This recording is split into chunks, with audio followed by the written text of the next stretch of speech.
e eu queria compartilhar com os irmãos no Evangelho de Mateus, capítulo 2. Vamos ler a partir do versículo 1, compartilhar algo do Senhor nesse texto. A palavra de Deus diz assim, eu leio na Nova Almeida Atualizada. Tendo Jesus nascido em Belém da Judeia, nos dias do rei Herodes, eis que vieram os magos do Oriente a Jerusalém, e perguntavam, onde está o recém-nascido rei dos judeus? Porque vimos a sua estrela no Oriente e viemos para adorá-lo. Ao ouvir isso, o rei Herodes ficou alarmado, e com ele toda Jerusalém.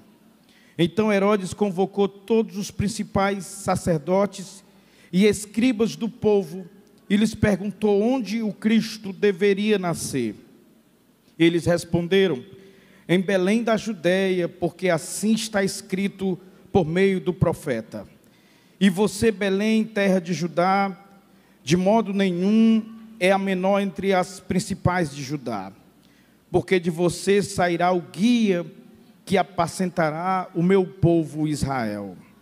Com isso, Herodes, tendo chamado os magos para uma reunião secreta, perguntou-lhes sobre o tempo exato em que a estrela havia aparecido, e enviando-os a Belém, disse-lhes, vão e busquem informações precisas a respeito do menino, e quando tiverem encontrado, avisem, para eu também ir adorá-lo.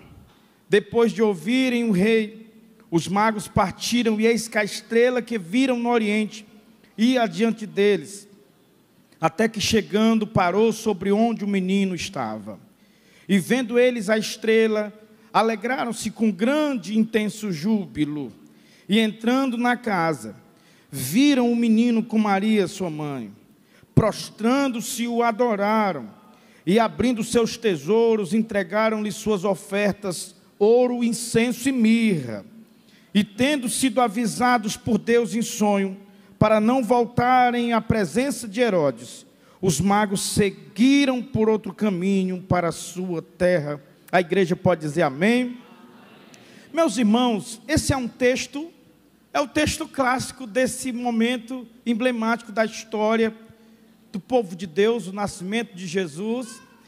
E, obviamente, essa data de dezembro é uma data simbólica. Provavelmente esse não é exatamente o tempo e o momento em que o Filho de Deus veio ao mundo, mas é um símbolo precioso e importante que precisamos trazer à tona, porque representa o mais importante acontecimento da história da humanidade. Jesus nasceu. Essa é a mais gloriosa das notícias que o mundo já pôde ouvir do céu. O Salvador do mundo nasceu. Glória a Deus por isso.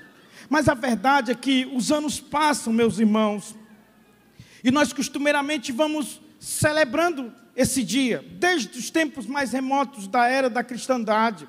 Os cristãos celebram esse dia, faz menção desse dia. E essa festa ela vai ganhando contornos culturais diversos ao longo do tempo. E me vem à mente exatamente essa questão. Qual é a imagem de Jesus que o nosso Natal retrata? Qual é o Jesus que o nosso Natal, de fato, diz e fala a seu respeito? E é preciso perguntar isso, meus irmãos, porque há uma impressão de que, por muitas vezes, em muitos lugares, os símbolos do Natal não evocam mais a figura central da festa, a figura central do Natal. Basta você imaginar o que se propaga e o que se incute no imaginário das pessoas sobre o que simboliza o Natal. Talvez se você sair numa rua bem movimentada de um grande centro e perguntar para as pessoas o que simboliza o Natal, talvez a resposta mais óbvia e mais comum seja diferente desta: simboliza o nascimento de Jesus. Esse contexto de consumo, esse contexto, meus irmãos, e eu diria até de perversão do símbolo precioso do Natal, que é o próprio nascimento de Jesus, nos afeta irreversivelmente. Esse é um tempo de alegria, de celebração, mas é também um tempo de consumo excessivo. É um tempo de pessoas em crises, com um cartão estourado, por conta de compras feitas para presentear, presentes caros, eventos pomposos, requintados, que não parece nada com a manjedoura simples do pobre menino e da sua mãe e do seu pai. E a gente precisa pensar sobre isso, porque se há uma instituição divinamente constituída sobre este mundo, para relembrar o mundo o tempo todo, quem de fato é Jesus, essa instituição chama-se igreja. Caberá a nós, por todos os anos que estivermos aqui, lembrar ao mundo quem é Jesus, o que Jesus representa para a humanidade. E não haveria uma oportunidade mais alvissareira, mais oportuna do que esse dia, do que teremos da passagem do dia 24 para o dia 25. Porque o texto que nós lemos fala exatamente desta notícia chegando. E é interessante, porque quando Jesus chega, a notícia é dada. A notícia é dada do céu aos homens. Diversos homens e grupos receberam essa notícia. E o que nós temos aqui no texto é basicamente 3 pessoas, ou 3 reações a essa notícia. Como 3 reações agem de modo tão distinto a esta notícia. O Filho de Deus é nascido. O Filho de Deus está entre nós. E talvez essas reações, elas exemplifiquem quem é Jesus no nosso Natal. O que representa ouvir esta notícia: Jesus nasceu. E a primeira reação que a gente tem no texto é a reação de Herodes. Os magos seguem a estrela do Oriente e eles vão ao lugar mais óbvio, eles vão ao rei dos judeus. E quando chegam no palácio, eles fazem a pergunta que não deveriam fazer. Imagine alguém perguntar para o rei dos judeus: aonde é que nasceu o rei dos judeus? Essa pergunta, ela inflama o coração de um homem extremamente mau. Herodes talvez personifique no Novo Testamento a figura mais próxima que você pode encontrar de um homem extremamente cruel, maligno. Eu não darei muito tempo à biografia perversa de Herodes, mas vale a pena lembrar quem foi Herodes. Herodes foi um homem de 10 casamentos, casou com 10 mulheres. Herodes era um homem assombrado pelo receio de perder o trono, de perder o poder. Era um homem paranoico, assustado, um homem assombrado pela própria sombra. Herodes foi o homem que matou os 2 filhos prediletos, apenas por saber que esses filhos eram amados pelos judeus, e sentir-se ameaçado por esses filhos, e ele mandou estrangular esses filhos em Samaria, publicamente, com receio de que os seus próprios filhos tomassem o seu trono. Herodes foi o homem que matou a sua esposa amada, Mariane, porque em algum momento cogitou que ela não o admirava politicamente, e ele se sentindo tão frustrado com aquilo e receoso de que ela poderia representar algum tipo de complô ou movimento de tomada do poder, ele mata a própria esposa. E a história conta que a partir dali ele vive assombrado por isso, porque era a esposa amada. Herodes cai numa doença mortal e já praticamente morto. O filho herdeiro do trono, preocupado com a sucessão real, veste as vestes reais e começa a se propagar como o sucessor do seu pai. Ele não se certificou que o pai não tinha morrido e o pai fica bom da doença. E quando o pai fica bom, o pai manda matar esse filho. Herodes foi um homem que, antes de morrer, ele chama seus soldados e mandou prender algum dos nobres no estádio de Jericó, para que quando ele morresse, por saber que ele era um homem mau, e ninguém choraria a sua morte, mas choraria a morte desses nobres. E antes de morrer, ele deixou o decreto que no dia da sua morte, esses nobres fossem mortos do estádio, para que as pessoas, pelo luto em função da morte dos nobres, representasse para ele algum tipo de egolatria doentia, por imaginar as pessoas tristes porque ele morreu. É claro que essa ordem não foi cumprida, porque ele não estava mais vivo para fazê-la cumprir. Mas são alguns pequenos indícios desse homem que o texto fala. Por isso que não é assustador os irmãos imaginarem um homem assinar um decreto e dizer: toda criança, todo bebê recém-nascido seja morto. Ele fez isso. Morreram muitas crianças em toda a Palestina, em toda a Judeia. E esse homem agora assombrado, ele recebe a notícia e ele recebe com insegurança, com apreensão. Porque a chegada desse menino e tudo que ele representa faz Herodes temer e vê-lo como uma ameaça a tudo que ele construiu, a tudo que ele representa. Por isso que ele quer eliminar esse menino. Mas o que é mais confrontador ao meu coração, e essa foi uma palavra que Deus trouxe ao meu coração esses dias, é que Jesus continua pondo em risco, meus irmãos, o conforto conveniente daqueles que fazem de si o seu próprio Deus. Jesus continua confrontando e causando medo e ameaça àqueles que são entronizados e querem para si a glória que não lhes pertence. Não é assim que age o espírito de Herodes desses dias, dos nossos dias que vivemos? Quando nós buscamos destituir do próprio Natal a figura central do Natal? Inconscientemente, imperceptivelmente, não silenciamos esse menino? Não tiramos a sua memória gradativamente, à medida que nós elevamos símbolos, mensagens e ideias que cada vez mais ocultam esse menino e coloca para longe daquilo que representa de fato esse dia para a nossa casa, para nossas famílias? O que é, meus irmãos, o que acontece hoje nas grandes cidades, nos grandes países do mundo?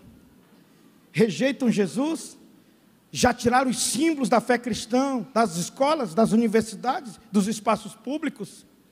Eu estive em algumas dessas cidades alguns dias atrás e vi essas cidades todas enfeitadas de árvores de Natal. Que ironia! Que ironia! Cidadelas do primeiro mundo em que não há mais nenhuma igreja, não há mais nenhum cristão. Eles não querem nada com Cristo. Eles não querem nenhum símbolo que trate de Cristo. Mas tem árvore de Natal na cidade toda. Tem presentinho para compartilhar. Tem ceia de Natal do dia 24 para o dia 25. Não é assim que fazemos quando inconscientemente não temos coragem de lidar com a inconveniência desse menino que, pobre, humilde, nascido numa manjedoura, ele chega para revolucionar a vida da gente. Ele chega para confrontar nossos pecados, nossas manias de poder. Não é isso que fazem quando desconstruímos o Cristo bíblico e refazemos aos nossos próprios padrões. Quando procuramos igrejas que adocicam o nosso ego e não falam dele, do Cristo, da sua mensagem, dos seus valores. Não é isso que fazemos quando consumimos conteúdos que inflam nosso ego de massagens existenciais, autoajuda, porque não temos coragem de enfrentar esse menino, porque esse menino será motivo de contradição. Ele chega para colocar o dedo na nossa ferida. Ele chega para nos destronar, meus irmãos, dos tronos que nós mesmos erguemos para nós. E ele chega para dizer: ninguém reina mais aqui. Eu sou o rei do universo. Eu, nascendo humilde como nasci, eu nasci para governar definitivamente. A glória, a honra e o poder foi me dada nos céus e na terra. Quantos adoram Jesus Cristo essa manhã? Levante a sua mão para adorá-lo. Glória a Deus. Nós precisamos pensar sobre isso, meus irmãos. Porque de um lado tem Herodes e do outro lado tem autoridades religiosas. O Herodes, quando recebe essa notícia, cheio de medo, cheio de malignidade, ele chama as autoridades no seu palácio, sacerdotes, escribas, e pergunta: onde é que o Messias haverá de nascer? Aqueles homens não têm nenhuma sensibilidade quanto àquela pergunta. Eles nem sequer perguntam: qual é a curiosidade, senhor? O senhor porventura ouviu falar de um menino diferente que apareceu por aqui esses dias? Não. Ele só abre as escrituras, mostra o texto de Miqueias e diz: é em Belém. Viram as costas e seguem para casa. Porque a notícia para esses homens não faz diferença nenhuma. Eles são indiferentes a essa notícia. Eles são insensíveis a essa notícia. E é interessante, Deus ficou martelando no meu coração isso. Porque nem sempre aqueles que desfrutam dos grandes privilégios espirituais são os que honram a Cristo, meus irmãos. É incrível isso.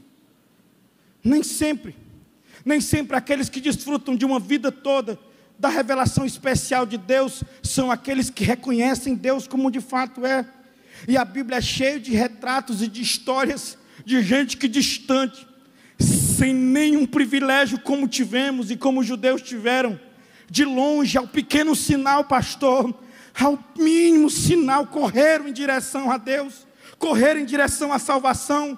E a pessoa passa a vida toda, é um doutor em Deus, mas não é capaz de honrá-lo, não é capaz de amá-lo, não é capaz de ter a mínima curiosidade de vê-lo, de conhecê-lo. É assim que esses homens se portam. E aqui existem duas alertas de Deus para nós essa manhã. A primeira alerta é que o nosso amor de Deus, meus irmãos, o nosso amor por Deus, grave isso, por favor. O nosso amor por Deus pode um dia perder a vida e a graça. Aquele que muito amamos pode um dia não ser mais amado como a gente imaginou.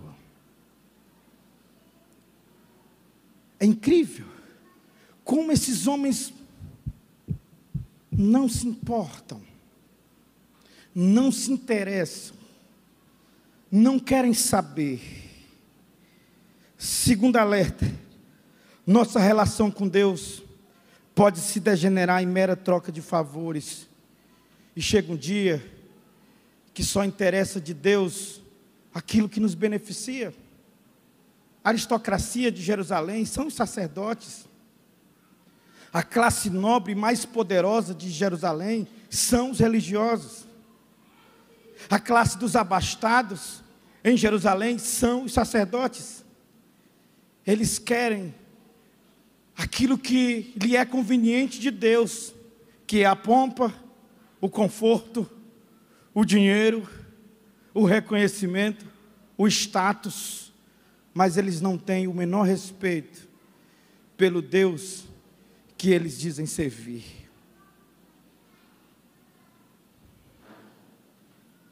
As pessoas olham para Jesus numa época como essa e pedem muita coisa. E pedem muita coisa idealizando Jesus quase que aquela figura emblemática do Natal que é o Papai Noel. E a gente de alguma forma criou no imaginário cultural a ideia de que essa é a hora de fazer o pedido. Os pais ensinam os filhos: eu fui bonzinho, Senhor, o ano todo. Me dá esse presente. E esse imaginário vai carregando a gente, meus irmãos, de uma relação completamente distorcida, pervertida, e que lidamos com Deus numa relação de troca, numa relação de barganha, numa relação comercial. Eu sirvo e Ele me paga para servi-lo. Eu vou à igreja e Ele me abençoa por ir à igreja. Eu oferto e em função da oferta que eu pus na salva, Ele me recompensa. Que história é essa? A relação com Ele não é de troca. Até porque não é possível estabelecer uma relação de troca com Deus. Não é possível pelo fato de que você não tem nada a dar a Deus que Deus já não tenha. Você não oferece nada a Deus que Deus já não tenha dado a você primeiro. Essa é a palavra que Davi dá quando ele faz aquela grande oferta para o templo. Ele olha para aquele montante de ouro, no momento de dar a Deus como oferta, e ele se enche de emoção e diz: Deus, o que é isto para ti? O que eu daria a ti sem que tu antes já não tenha me dado? O que eu te daria que não seja uma devolução? Porque eu não produzo nada de mim. A oferta que eu pus na salva hoje, tu já me deu antes. Volta para tuas mãos como um retorno e uma devolução daquilo que tu já fizeste. Adore a Ele, Ele tem sido bom com você. Ele tem sido bom com a sua família.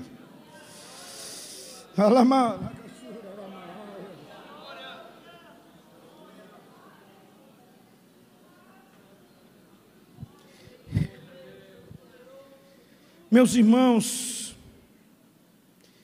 esses sacerdotes nos ensinam que pode haver um conhecimento meramente intelectual de Deus, sem acompanhamento da graça divina. Pessoas podem conhecer muito de Deus e não ter o coração tocado por Ele. Pessoas podem saber muito de Deus e não ter a sensibilidade de sentir a sua presença real aqui, no lugar, no ambiente em que Ele se faz presente. Pelo amor de Deus, esses homens dedicaram a vida ensinando o seu povo a esperar o Messias. O Messias chegou, a notícia está dada, mas para eles não faz diferença nenhuma. É apenas uma informação que Herodes quer, aonde o menino vai nascer, lá em Belém. E vão embora, e viram as costas. E fica o Herodes inflamado de ódio, e cheio de ironia e malignidade. Ele chama os magos numa sala secreta e diz: vocês sigam de viagem. Se vocês encontrarem o menino, voltem aqui e me digam, porque eu também quero ir adorá-lo. Você já pensou, meus irmãos? E aí o texto fala dessa terceira recepção. Os músicos podem vir aproximando, porque, embora esse seja o ponto central da mensagem, mas aqui já é uma aplicação mais direta da palavra vivificada de Deus ao meu coração. Porque aqui há os magos, e esses magos, diferente de Herodes, diferente dos sacerdotes, eles recebem essa mensagem com entusiasmo. Eles decidem encontrar o menino, e eles têm no coração uma decisão tomada. Perceba o que eles falam para Herodes: aonde está o rei dos judeus?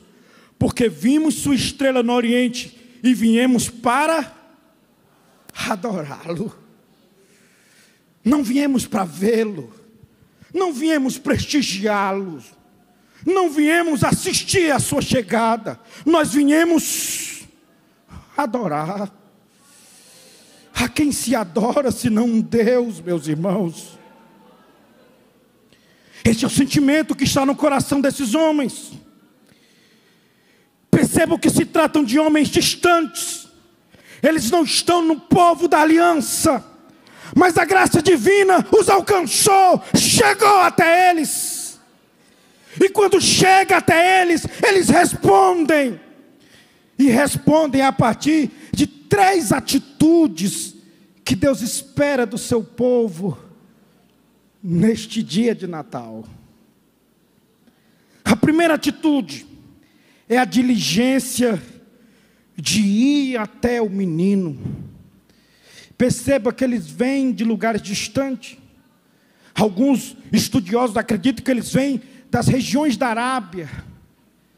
Fazem uma viagem cansativa, exaustiva, cheia de perigos, obstáculos, riscos de morte, risco de assalto. São aparentemente homens ricos, importantes. Basta ver o que eles trazem de presentes. Mas eles não se importam com nada, porque a única coisa que eles querem no dia do Natal é ver o menino que nasceu. Que este seja o teu sentimento, meu irmão. Que o teu maior desejo seja ver Jesus, estar diante de Jesus, sentir a presença de Jesus, desfrutar da companhia de Jesus, adorar Jesus. Se você entende essa palavra, levante a sua mão para adorá-lo agora. Aleluia. Aleluia. Glória a Deus por cada um de vocês, meus irmãos. Porque tinha jantar hoje para preparar, tinha reunião familiar ser feita logo mais, talvez uma viagem que está programada, mas você parou tudo para chegar aqui e diante de Jesus dizer: eu vim te adorar nesta casa.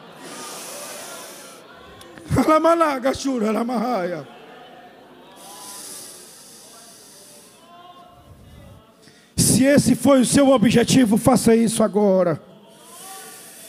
Faça isso com alegria. Jesus está no nosso meio, meus irmãos.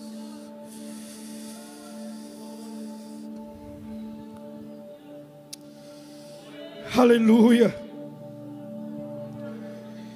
Esses magos não ensinam a gente apenas diligência. Eles ensinam a gente sobre fé. Fé para crer sem reserva que a criança que eles agora veem é de fato quem eles procuravam. Mas por que eles precisaram de fé para isso? Ora, não tem nenhum milagre acontecendo, não tem nada de sinal e de coisas extraordinárias ali.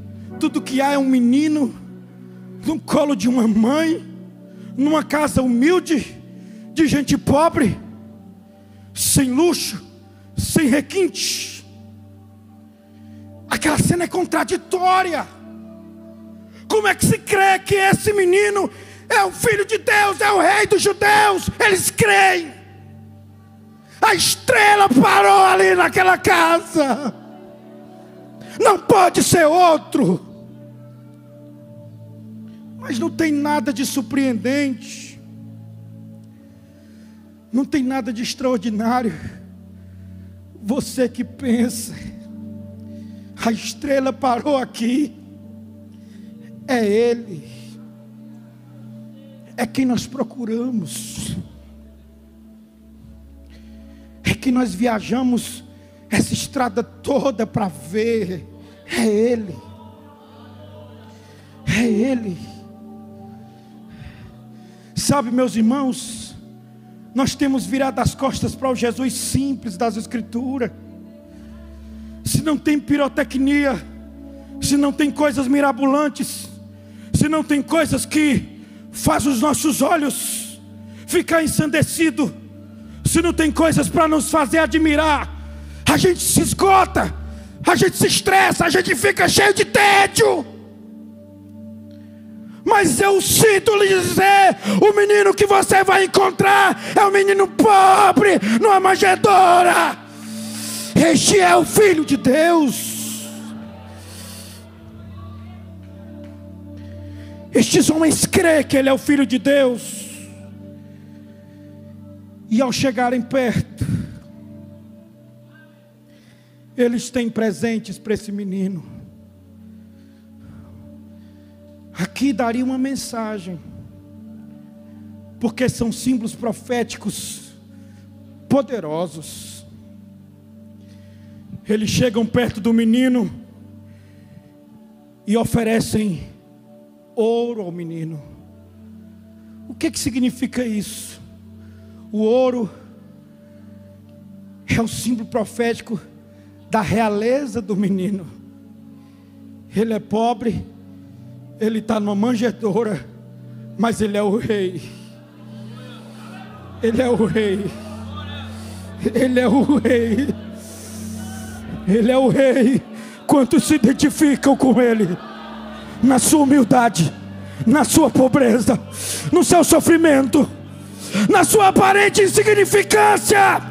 Quantos ousam dizer: esse que os países desprezam, esses que os poderosos viram as costas, Ele é o meu rei, Ele é o rei da minha casa.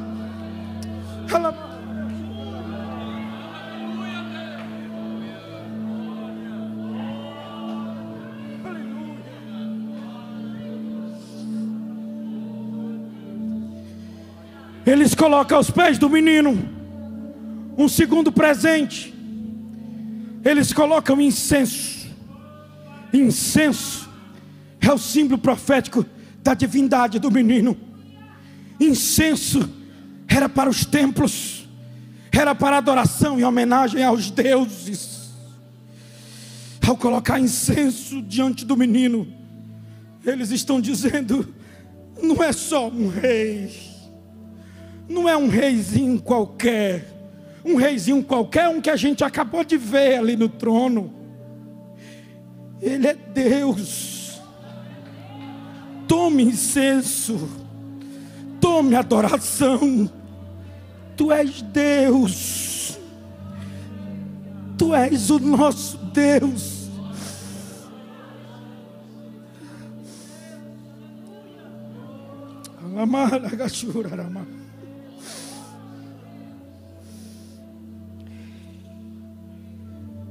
Eles colocam diante do menino mirra. A mirra era uma poção que usavam no embalsamento de corpos. E qual é o símbolo profético aqui? Aqui é o símbolo profético da humanidade e da morte do menino. O presente fala de realeza, fala da divindade, fala da humanidade e morte daquela criança. O que esses presentes representam para um homem no Oriente Médio naqueles dias? Esses presentes representam, meus irmãos, um ato de absoluta submissão. Eles querem dizer que a partir daquele momento, os doadores do presente pertencem ao soberano e reconhecem a autoridade daquele menino. Quem é Jesus para o seu Natal? Quem é Jesus no seu Natal? Ele é o teu Deus, Ele é o teu Rei, Ele é aquele que morreu por você. Se é, você pode fazer como os magos fizeram, você pode reverenciá-lo, porque Ele está nesta casa esta manhã.